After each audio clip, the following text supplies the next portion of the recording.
لیکن نماز ان کی زندگی میں نہیں ہے، نماز ان کے گھر میں رہی ہے۔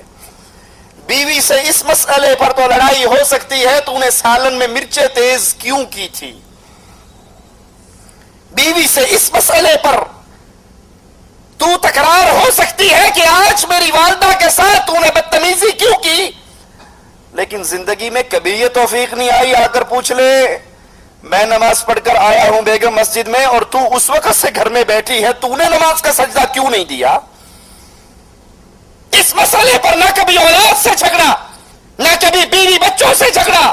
نہ کبھی دوست، وہ سمجھتے ہیں نہیں یہ پرائیویٹ معاملہ ہے، پڑھ لو آپ کی مرضی، نہ پڑھو آپ کی مرضی، آپ نے اپنی قبر میں جانا، میں نے اپنی قبر میں جانا، یہ شیطان کا دھوکہ ہے۔ آقا علیہ الصلوۃ والسلام نے فرمایا نماز ترک کرنا شرک ہے،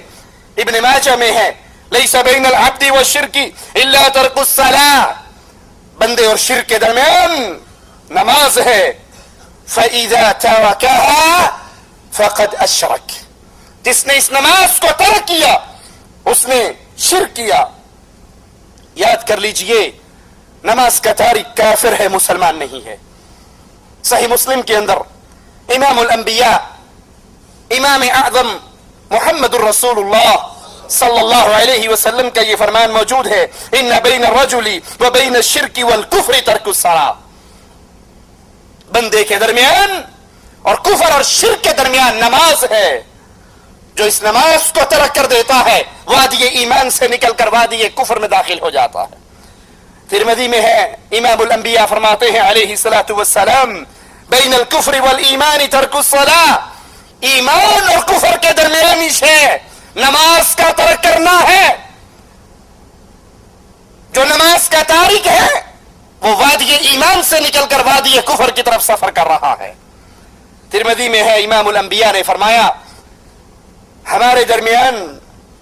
اور منافقین کے درمیان جو عہد ہے وہ نماز ہے،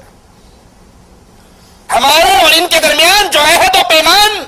وہ نماز ہے، فمن ترکها فقد کفر، جس نے اس نماز کو چھوڑ دیا اس نے کفر کیا، جس نے اس نماز کو ترک کر دیا، جس نے اس نماز کو چھوڑ دیا، وہ کرکٹ میچ کے لیے چھوڑے، وہ فٹ بال میچ کے لیے چھوڑے، وہ ہاکی میچ کے لیے چھوڑے، وہ فلم اور ڈرامے کے لیے چھوڑے، وہ گاہک اور دکانوں کے لیے چھوڑے، وہ کھانا کھانے کے لیے کہ یہی ظہر کا نماز ہے، نماز کا وقت ہے اور یہی کھانے کا وقت ہے، بقالہ بند کر کے مسجد کی طرف قدم نہیں اٹھاتا، اپنے کمرے میں کھانا کھا کر پھر آ جاتا ہے۔ اور کتنے ایسے بدنصیب ہیں واللہ میں نے اپنی آنکھوں سے دیکھے جو فجر کی نماز مسجد میں پڑھنے کے لیے حاضر نہیں ہوتے، لیکن نماز ہونے کے 15 منٹ کے بعد آ کر اپنی دکان کو ضرور کھول لیتے ہیں۔ یہ 15 منٹ کے لیے اللہ کے لیے قربانی نہیں دی جا سکتی۔ یہ وہ لوگ ہیں جو جانوروں سے گئے گزرے ہیں۔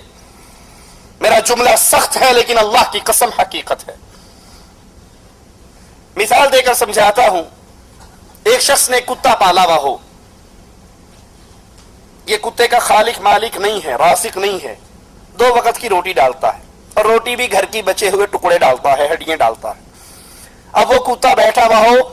اپنے 5-10 کتوں کے درمیان، یہ اس کا 2 وقت کی روٹی ڈالنے والا اس کے پاس سے گزرے اور اس کا نام اس نے ٹومی رکھا ہوا، کہتا ہے ٹومی، اس کی آواز سنتے ہی کیا خیال ہے کتا اپنے باقی کتوں کو چھوڑ کر بھاگ آئے گا یا نہیں؟